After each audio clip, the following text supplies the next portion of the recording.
"Pack your things, Maya. This is my house now." That's what she said to me. Not in a shout, not in a rage. She said it quietly. The way you say something you've been saving for a very long time. The way you say something you've already rehearsed.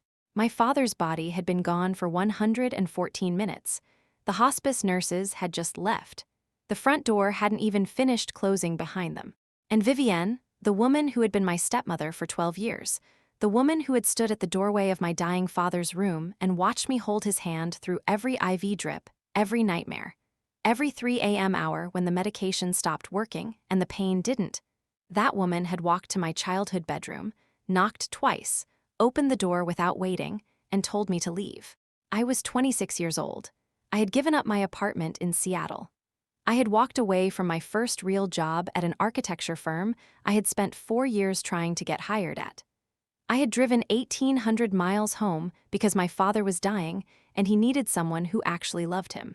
I had done all of that, and she was telling me to leave before the sheets in the next room were even cold. There is a specific kind of cruelty that wears good posture and pearl earrings. I know what it looks like now, but here is the thing. The thing that Vivienne did not know, could not have known, was what had happened that morning, before the hospital, before the machines, before 11:47 a.m. and everything that came after it. She didn't know who my father had called. She didn't know what he had signed. She didn't know that the man she had spent 14 months quietly stealing from had spent the final conscious hours of his life making sure she got exactly what she deserved.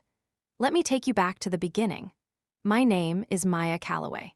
I grew up in a yellow house on Birchwood Lane in a mid-sized city in Ohio that most people drive through on the way to somewhere they'd rather be. My father, Thomas Calloway, built Calloway Construction from one pickup truck and a single toolbox when he was 22 years old. By the time I was old enough to listen to that story, Calloway Construction had 38 full-time employees, contracts across 3 counties, and a reputation that meant something when you said the name. He was not rich in the way people picture rich. He was rich the way a man is rich when there is no debt and no fear and no month where the bills don't get paid. He was rich the way you are when you built it yourself with your hands and 30 years of 5 a.m. mornings. He had big hands. That's the first thing I tell people when I describe him. They were the hands of a man who had spent his whole life making things. He kept butterscotch candies in his shirt pocket. Always. I stole them without asking from the time I was 4 years old until there was no more pocket to steal from. My mother, Elaine Calloway, died of a brain aneurysm when I was 7 years old. She was here on a Tuesday morning in March. She was gone by afternoon. No warning, no long illness. Just a Tuesday that ended differently than it started, and a version of our family that never existed again. I have memories of her the way you have memories of a dream, vivid in pieces, uncertain at the edges. Her voice, low and warm, the way she smelled, something with vanilla that I still cannot name exactly. The specific weight of her hand on the back of my head when she tucked me in. And the purple butterflies. The wallpaper in my bedroom had purple butterflies on it, hand-chosen by my mother from a sample book when she was pregnant with me. She had spent 3 hours deliberating between the butterflies and a yellow floral, and she chose the butterflies because, my father's words, she said she wanted you to grow up surrounded by things that were meant to fly. He never let anyone paint over it. For the entire 12 years that Vivienne lived in that house, not once did he let her touch those walls. My father was devastated after my mother died. He functioned, kept Calloway Construction running, made breakfast, came to every school play, every parent-teacher night. But there was a Thomas Calloway before March and a Thomas Calloway after March, and they were not entirely the same man. He met Vivienne when I was 14. She was beautiful in the specific way that is a full-time commitment. Her hair was always exactly as it should be. She smelled like gardenias, and she smiled at people with all her teeth in a way that made them feel approved of. For a man who had spent 7 years being very sad and very responsible, that smile was probably the most dangerous thing in the room. I tried to like her. I want to say that clearly because what comes next is not the story of a jealous daughter who resented her father's happiness. I was 14. I knew my father needed something. I watched him laugh for the first time in years. I watched something in him, that careful, held thing, begin to ease. I tried, but there were signs. The first was the photograph. My mother's photograph had lived on the mantel since before I could remember. 3 weeks after Vivienne started coming to the house regularly, I came downstairs and it was gone. I found it 8 weeks later, in a box in the garage under holiday decorations. I brought it inside and put it in my room without saying anything. The second was Derek. Vivienne's son was 12 when his mother and my father started dating, soft in the way of a child who has never encountered real resistance. When they married, Derek moved into my home. He was given the larger guest room, which had been my art room since I was 9. No one asked me. The move simply happened over a weekend, and I came home from a sleepover to find my art supplies in the hallway and Derek's basketball trophies in the room where my canvases used to dry. I said nothing. I had decided that some things are more important than my feelings about them. My father was happy in a way he hadn't been since my mother died. I decided that was worth more than the art room. They married when I was 15. I left for college at 18, Ohio State, then a graduate program in architecture at the University of Washington in Seattle. I called Dad twice every week. I came back as often as I could, and every time the house had changed a little more. Not dramatically. That's what made it difficult to name. The hallway wallpaper replaced. The kitchen cabinets repainted. The backyard garden my mother had planted and tended, and that my father had kept alive for 7 years after she died, replaced, over a summer while I was in Seattle, with a stone patio and teak furniture from a catalog. I told myself he was happy. I told myself the garden was just a garden. I was wrong about that. If you've ever stayed quiet to keep the peace in a home that used to feel like yours, drop the word quiet in the comments. Just that. Quiet. I want to see how many of you know exactly what I mean. And stay with me, because what happened next changed everything. My father called me on a Wednesday afternoon in February of last year. I was in my apartment in Seattle, sitting at my kitchen table with a half-eaten lunch and a site plan spread across the other half. When his name lit up my phone and I answered, he said my name. Just my name. 2 syllables, and I knew. You know your father's voice across every register. And you know, if you've known him long enough, the voice he uses when he is about to say something that will change things. He explained it carefully. Pancreatic cancer. Stage 4. Already spread to his liver and one of his lungs. The oncologist had given him 6 to 12 months. The oncologist's eyes, he said, and my father always trusted what he saw in eyes more than what people said, had told him closer to 6. I sat still and I asked the right questions. I held myself together for the entire call. I gave notice at the firm the following Monday. I didn't deliberate. I didn't make a pros and cons list. The decision didn't feel like a decision so much as gravity. This was my father. The man who had sat in the corridor, outside my hospital room, when I had my appendix removed at 16 and cried in the parking lot. I didn't know that until years later, because he couldn't stand being somewhere I was in pain and not being able to fix it.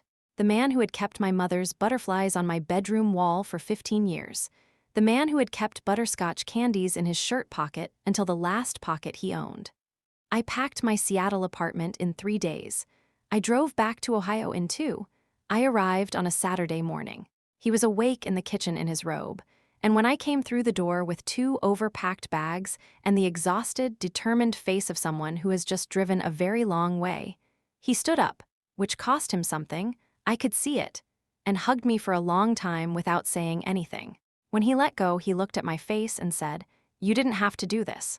"I know," I said. He nodded. "Thank you."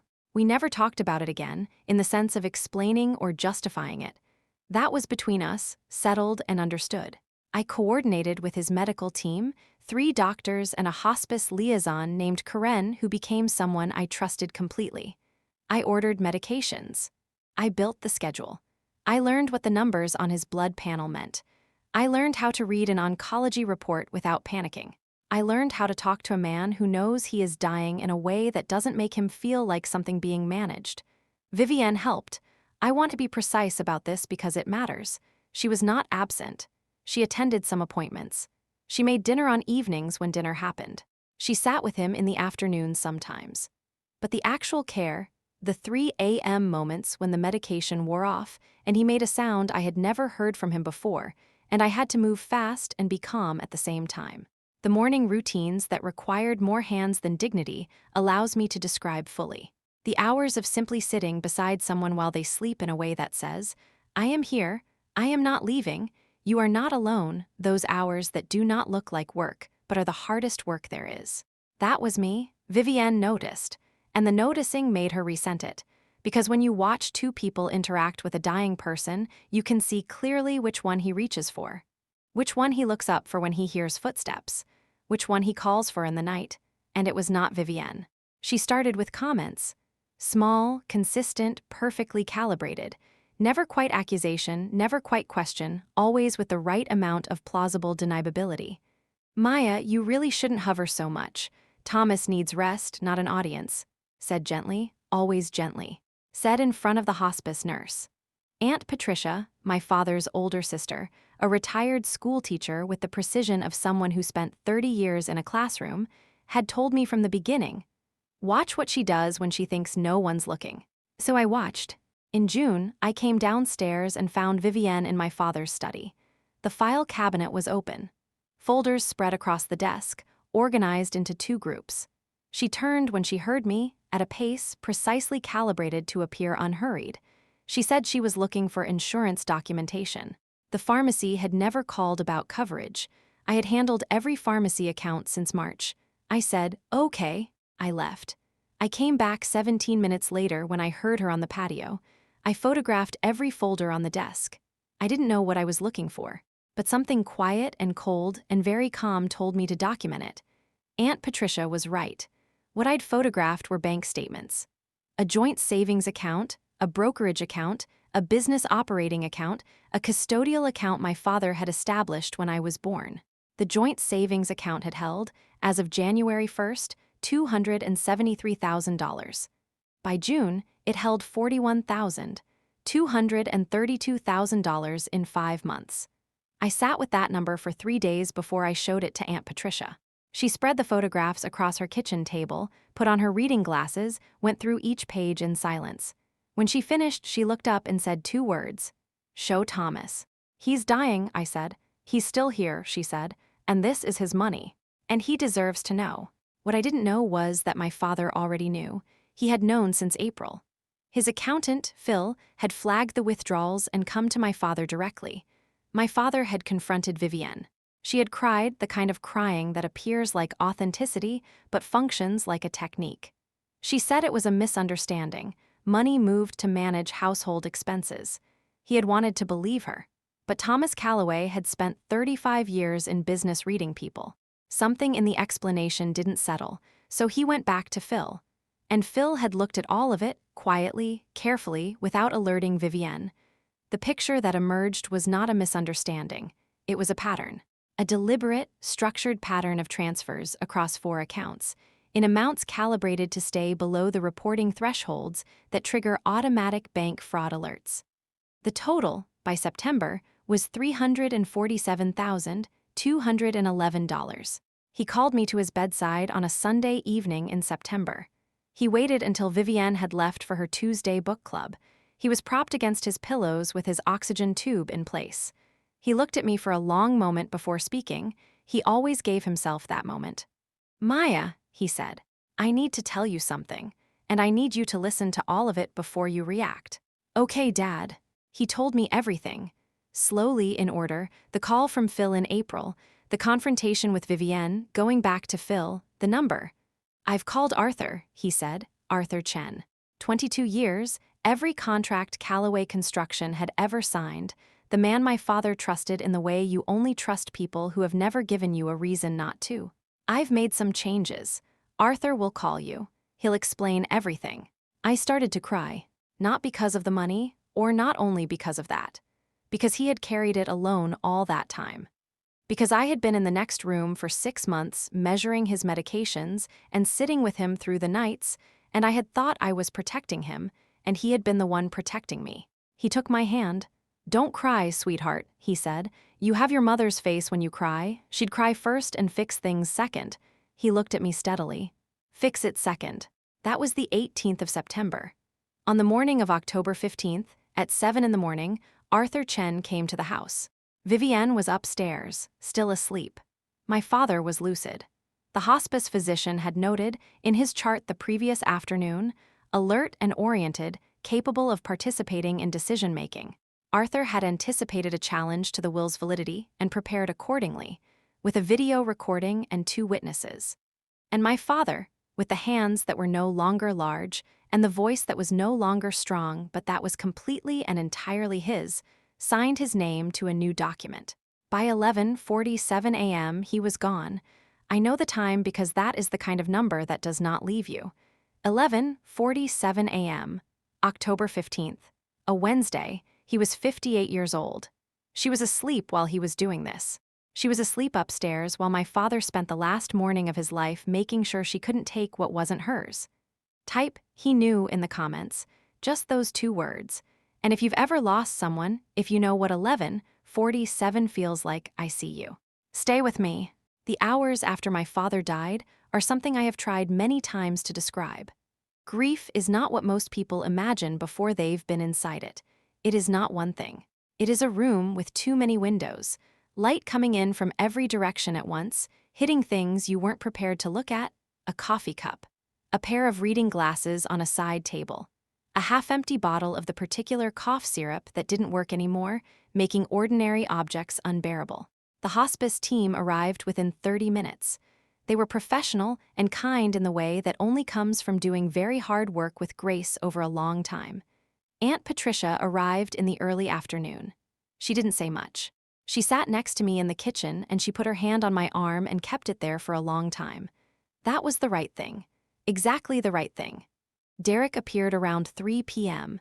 He drove up in a car I hadn't seen before, new, a dark blue sedan with temporary registration tags still in the window. He moved through the house with the ease of a person already mapping what belongs to them.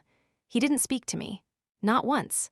Vivienne emerged in the early afternoon, hair done, pearl earrings, the composed appearance that requires time and intention. She cried in front of the hospice nurse. She used a monogrammed handkerchief. It would have been convincing if you hadn't spent 6 months watching her move through a dying man's house and calculating the square footage. By 5 p.m., the hospice team was finished. The front door closed, and the house settled into the specific quiet that only exists when someone is newly absent from it. Not the quiet of an empty house. The quiet of a house that has just lost a person who used to fill it. I went upstairs to my bedroom. I sat on the edge of the bed in the dark with a photograph of my father from the year before he got sick, hard hat on, laughing at something someone off camera had said, looking exactly like himself. At 8:12 p.m., she knocked. 2 times, then the door opened. She was standing in the doorway in the pearl earrings and the composed face and the gardenia scent, and she looked at me sitting in the dark with a photograph, and her expression did not change. "Maya," she said. I looked up. "I think it's best if you make arrangements to go somewhere else. Tonight, if possible. Tomorrow morning at the latest." The sentence did not compute immediately. Sometimes the mind refuses certain information on first contact, the way a body refuses certain medicines. I sat there in the dark and processed the words slowly. "This is my house," she continued. "Thomas and I were married for 12 years. The home, the estate it transfers to me, I'm certain you know that." A small pause. "I imagine you have friends you could stay with, your colleague in Seattle, perhaps, or Patricia." I looked at her for a long time. She did not look away. That was what was remarkable. She stood in the doorway of my childhood bedroom, on the night my father's body had been removed, and she met my gaze with the steady patience of someone who has made their decision and is simply waiting for you to catch up. "His body has been gone for less than 3 hours, I said. "I understand this is hard, but I think a clean break is better, for both of us. A clean break, as if this were a meeting that had run long, not a death, not a daughter. The situation. I thought about my father in September. Fix it second. I did not say what I wanted to say. I did not list the 6 months. I did not tell her about Arthur or about what had happened that morning. I gave her nothing that could be used as evidence that I had been unstable or reactive. I stood up. I went to my closet. I took out 2 suitcases and packed for a week jeans, sweaters, toiletries. My mother's jewelry, which had always been mine, I wrapped in the velvet pouch my father had given me at 16 and put it in the inside pocket of my bag. I carried the suitcases downstairs. At the front door, I turned around. "I'll be in touch," I said, nothing else. I loaded the bags into my car. I sat in the driver's seat and looked at the yellow house. The yellow house my father had bought the year before I was born, with the purple butterfly wallpaper and the pencil height marks in the pantry and 26 years of my family living inside it. I sat there for 4 minutes, my brain counting because it couldn't find anything else to hold on to. Then I drove to Aunt Patricia's. She had her porch light on. She opened the door before I reached the steps. She saw my face and saw the suitcases and said nothing. She took the bags. She made up the guest room.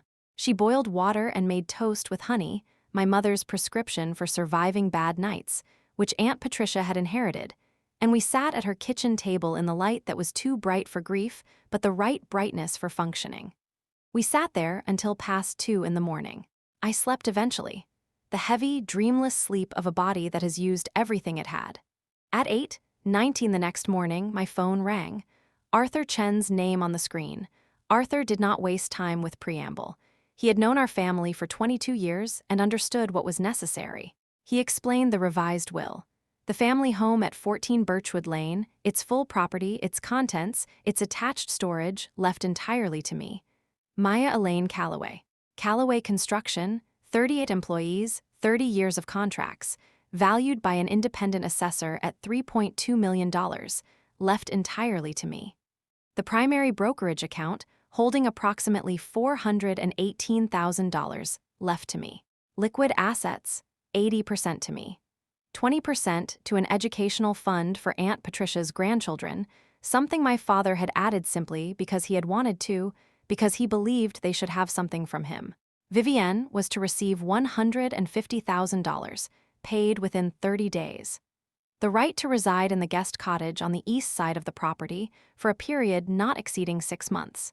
And a single piece of jewelry, the ruby bracelet she herself had selected on their 5th anniversary, included with the specific notation that she should keep what she chose for herself. That was all. I sat with the phone pressed to my ear and did not speak for a moment. Aunt Patricia was watching my face across the table. "He knew," I said to her when Arthur and I had finished. "He always knew," she said. She handed me a tissue, then she pointed at my toast. "Eat." The woman who had spent 14 months draining my father's accounts. The woman who had watched me give up my life to care for her husband and had calculated what she would do with his estate while I measured his medications. The woman who had thrown me out of my own home 114 minutes after his death. $150,000. 6 months in a guest cottage. A bracelet she picked herself. My father had spent the last morning of his life making sure of it. She stood in my bedroom doorway with that composed face and those pearl earrings, and she thought she had won. She thought the night my father died was the night she finally got everything she had been working toward. She had no idea. None. Type Thomas knew, if you believe a father's love outlasts everything. Keep watching, because what happens in court is something I have never stopped thinking about. Here is the thing about justice that nobody tells you. It doesn't feel the way you think it will feel when you're inside it.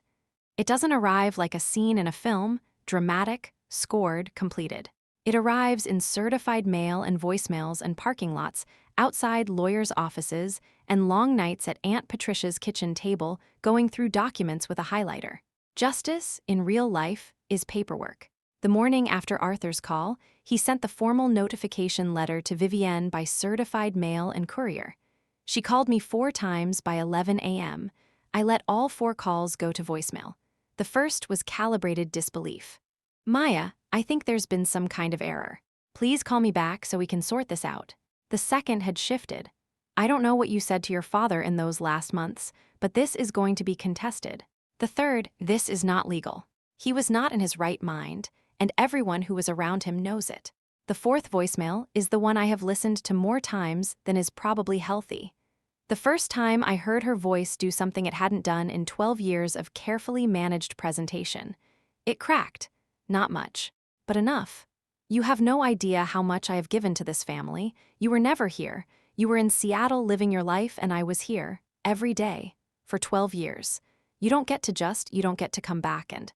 She didn't finish. The voicemail ended. I saved it. Partly, yes, there was satisfaction in that. But mostly I saved it because in those 47 seconds she had revealed the architecture of her thinking.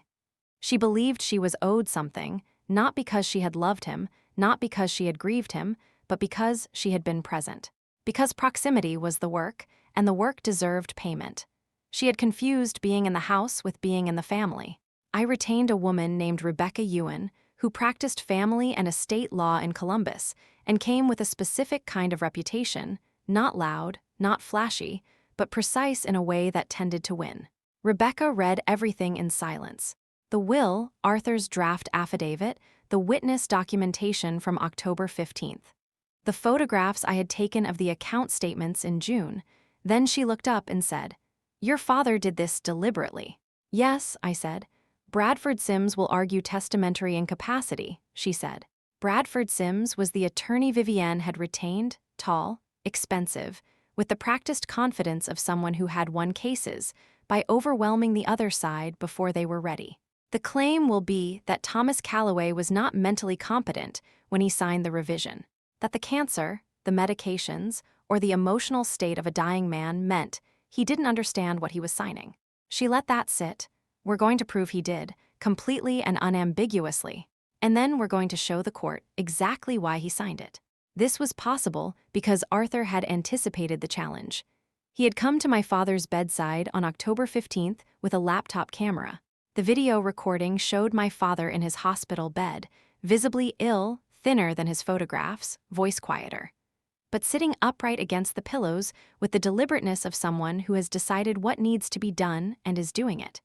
He spoke for 11 minutes before signing. He named each asset. He stated his reasons.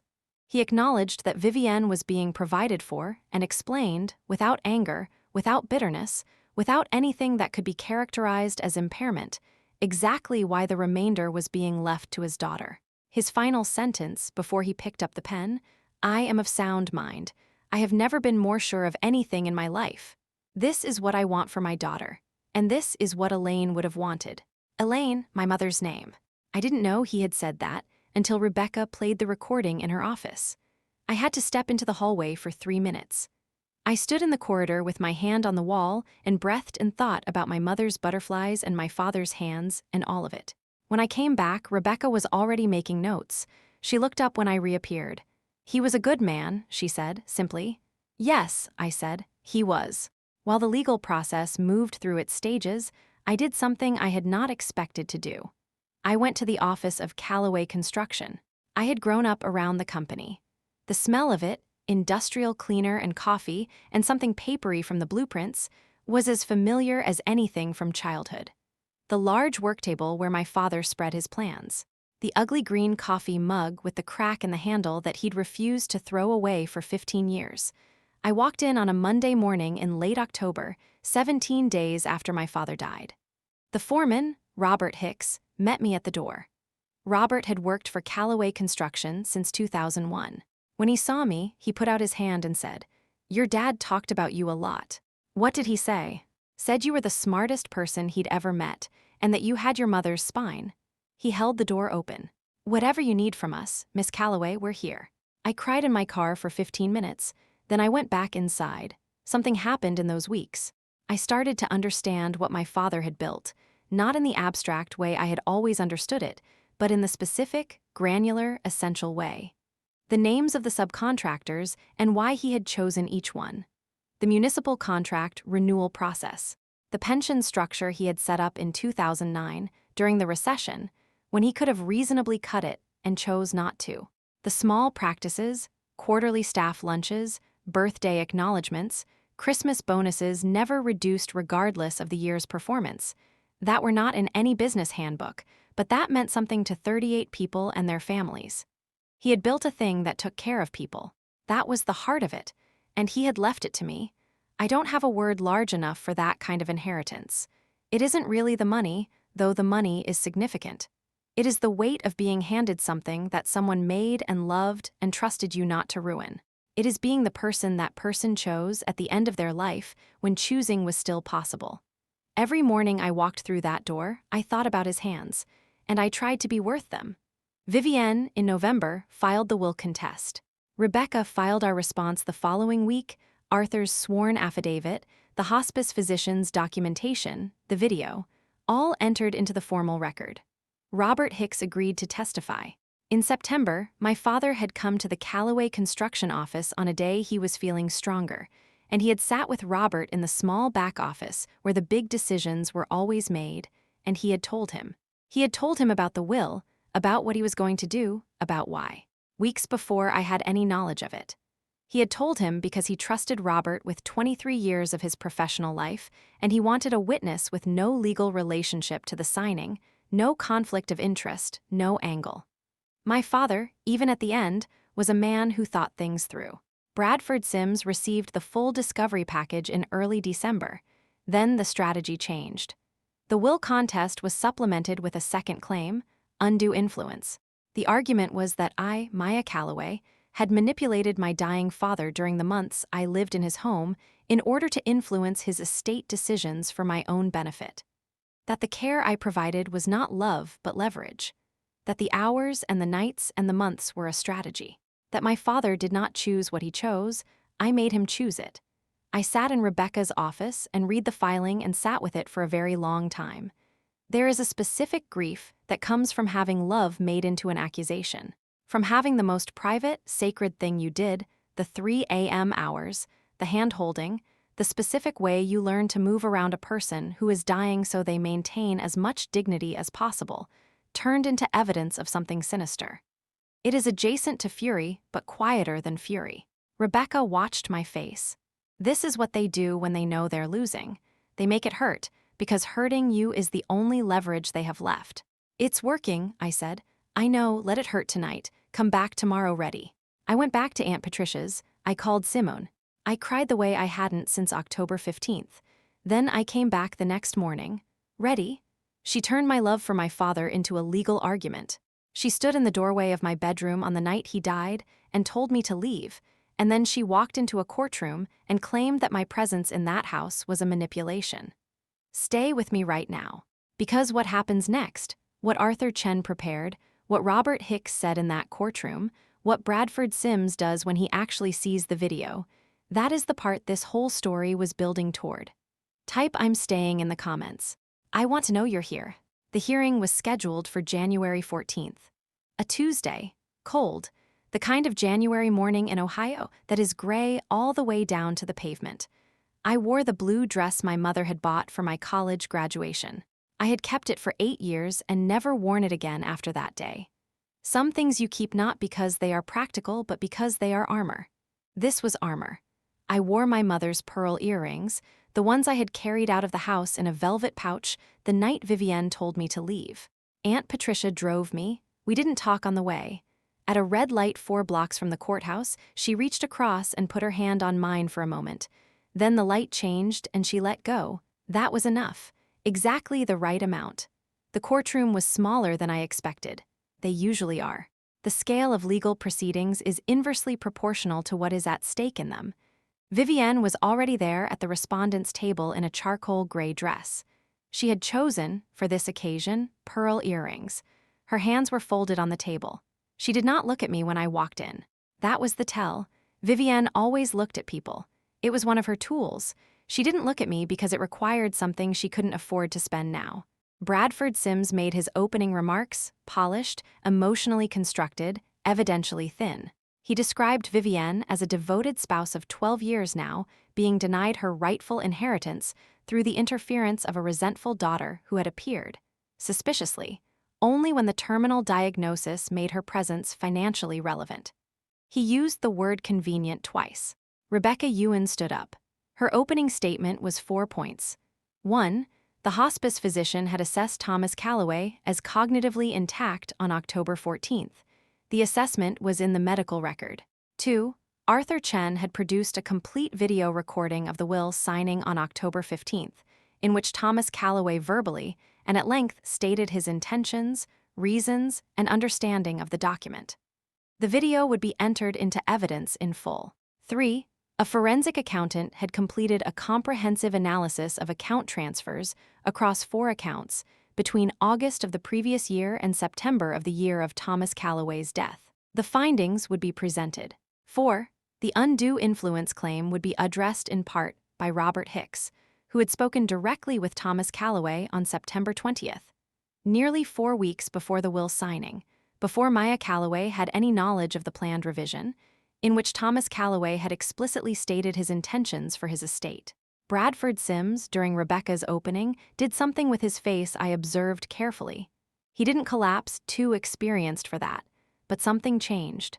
The slight adjustment of a sail when the wind shifts. Something went out of his posture. Not defeat, not yet, but the preliminary recognition of what defeat is going to look like. The video was played. The room had a particular silence when my father began to speak. Not the silence of an empty room. The silence of people who are very still, because what they are hearing requires stillness. My father's voice filled that courtroom, thin, careful, undeniably his, and he spoke about his daughter and his wife and his reasons with the clarity of a man who has very little time and intends to use it correctly. I am of sound mind. I have never been more sure of anything in my life. This is what I want for my daughter, and this is what Elaine would have wanted. I watched Vivienne's hands folded on the table. They went still, not the cultivated stillness of a person in control.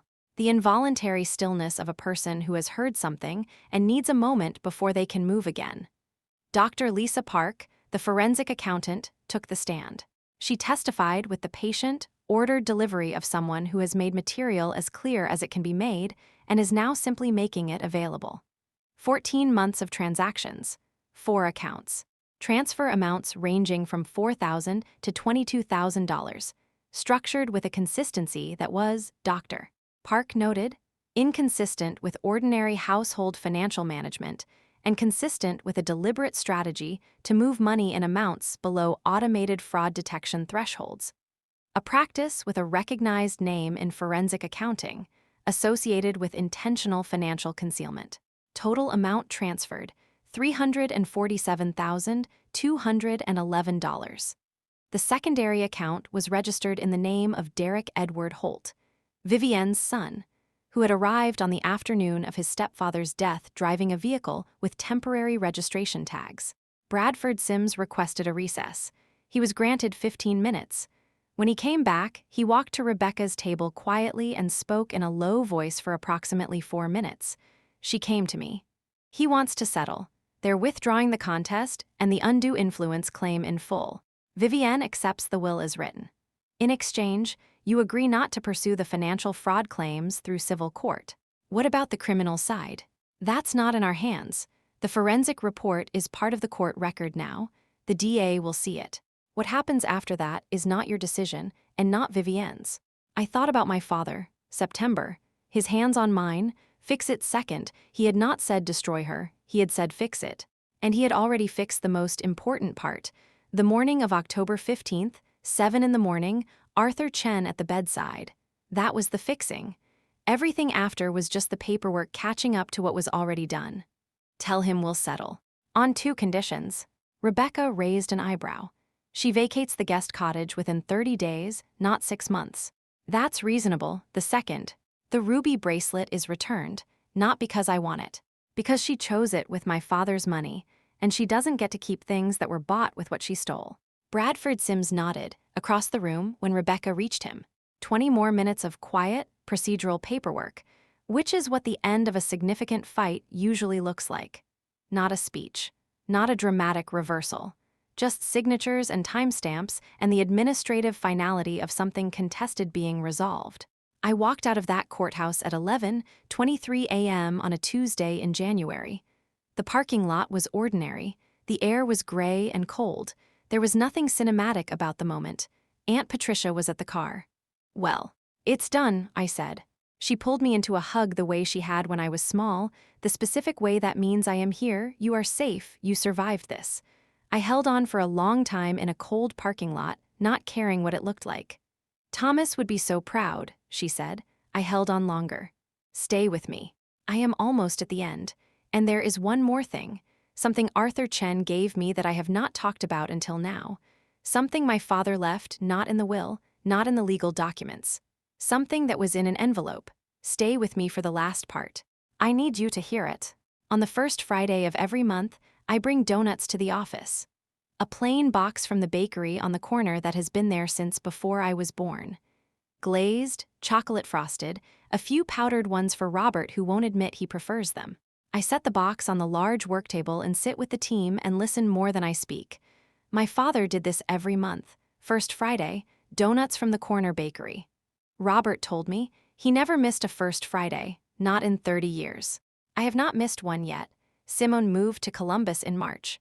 This was her decision entirely, made without my asking and without much discussion beyond one phone call in February when she said, "I've been thinking about relocating. Columbus has a good market, and I'm tired of the rain, and also you're my best friend, and I'm not watching you rebuild your entire life from 3 time zones away." Said the way Simone says everything she has fully decided, quickly, practically, as announcement rather than proposal. She has the second bedroom in the yellow house. The house smells like gardenias no longer. It smells like coffee in the morning and fresh paint I have been slowly, room by room, restoring. On Sundays, it smells like something good is happening inside it. Aunt Patricia comes for dinner every other Wednesday. She brings her crossword puzzle and her opinions about my cabinet hardware choices.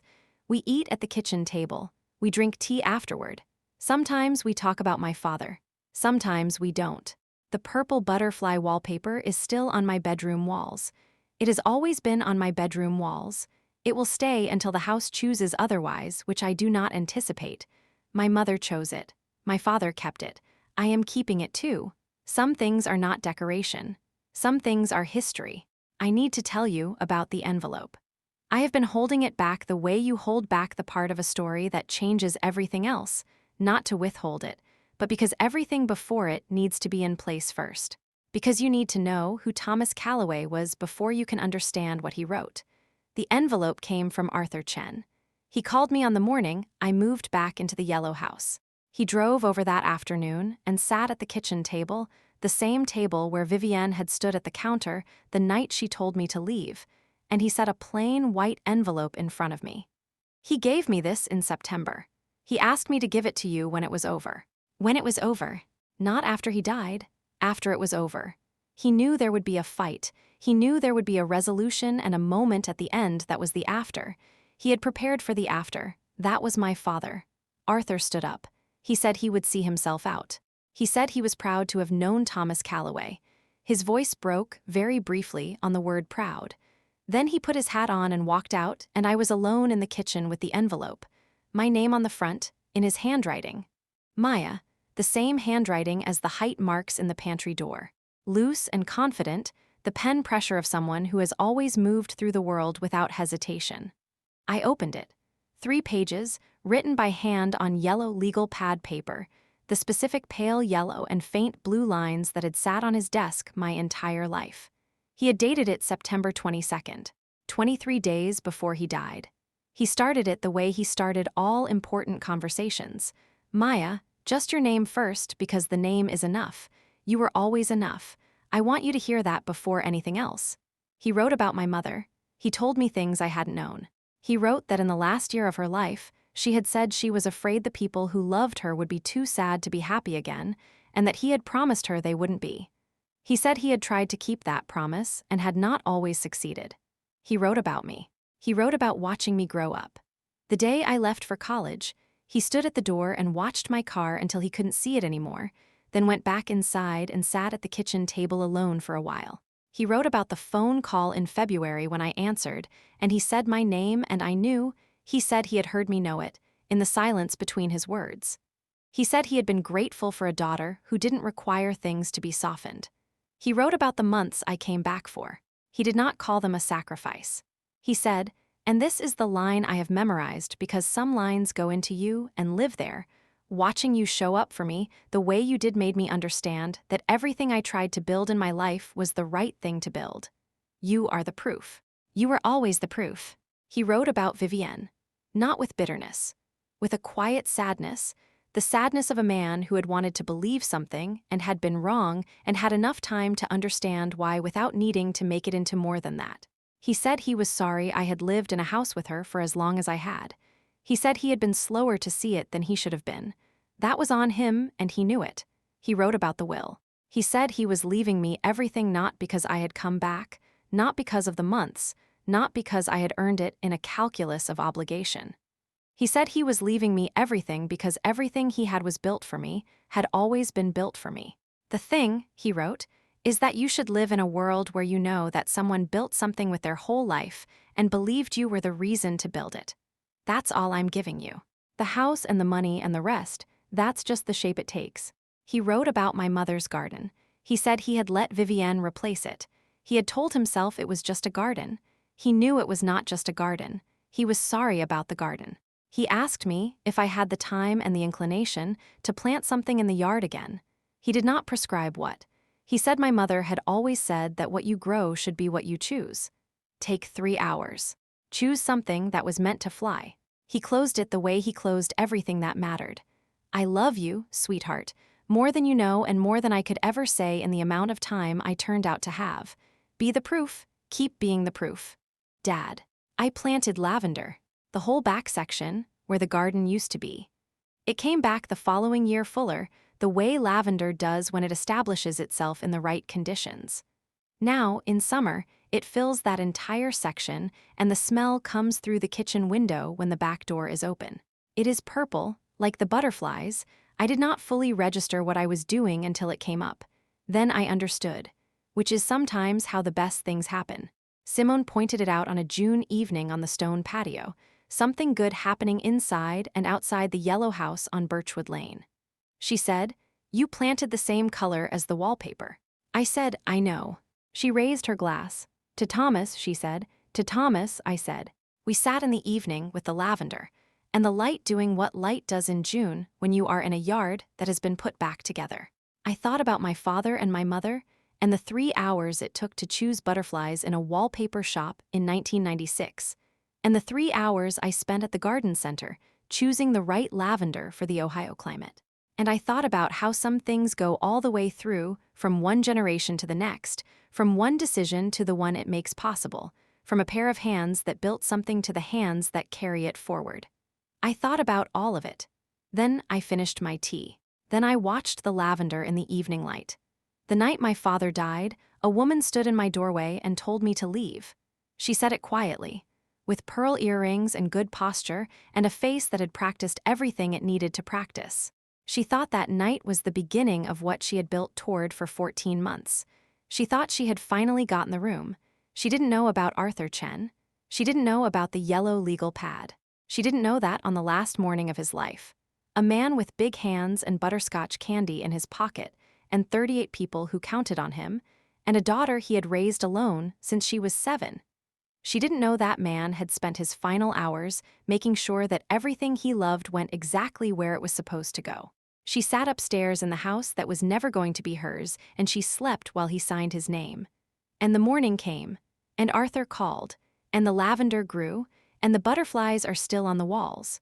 There is a line from the letter I have not been able to stop thinking about. I have thought about it in the courtroom, and in the office, and in the pantry doorway with those pencil marks, and in the garden in April with my hands in the earth. You are the proof. You were always the proof. I don't know if I am always proof of what he believed I was. I am trying. Some days I try better than others. On the hard days I go to the pantry and I look at the marks in the doorframe. Maya 4, Maya 6, Maya 8, the handwriting of a man who was paying attention, a man who showed up. A man who built things and kept butterflies on walls and stored butterscotch in his pocket, and sat outside a hospital room and cried so his daughter wouldn't see. And who, on the final morning of his life, with everything that had already been taken from him, sat up against his pillows and looked into a camera and said, "This is what I want for my daughter. And this is what Elaine would have wanted. I am the daughter that man wanted this for." And every morning I walk through the door of the yellow house on Birchwood Lane, with the purple butterfly wallpaper and the pencil marks in the pantry and the lavender in the east bed and the first Friday donuts and the smell of coffee and the sound of Simone reorganizing her bookshelf upstairs. Every morning I walk through that door, I try to be exactly that. The most important thing I own is not the house. It is not the business. It is not the money or the settlement or the bracelet in the closet. The most important thing I own is a letter on yellow legal pad paper. 3 pages. September 22nd. His handwriting. Maya. Just your name first, because the name is enough. You were always enough. If you made it to the end of this story, thank you. Not just for watching, for staying. Because the people who stay to the end of something are the people who understand that the middle part, The hard, unglamorous, paperwork and grief counselor and Donut Friday middle part is where the story actually lives. The hero moment is the morning of October 15th, but the heroism is the 6 months before it, the 6 months of showing up. The 3 a.m. hours. The photographs taken in the study with shaking hands, the car in the driveway, 4 minutes of counting, then driving to Aunt Patricia's. That is the heroism. Quiet, consistent, with no audience and no applause and no certainty that it was going to come out right in the end. If you have ever shown up for someone in the middle part, if you have ever been in the 3 a.m. hours for another person with no guarantee that it was going to matter, this story is for you. Drop a heart in the comments if you stayed to the end. And if you know someone who needs to hear that their love is not invisible, that showing up is seen, even when it isn't acknowledged, even when someone else is trying to erase it, share this with them. I'll see you in the next story.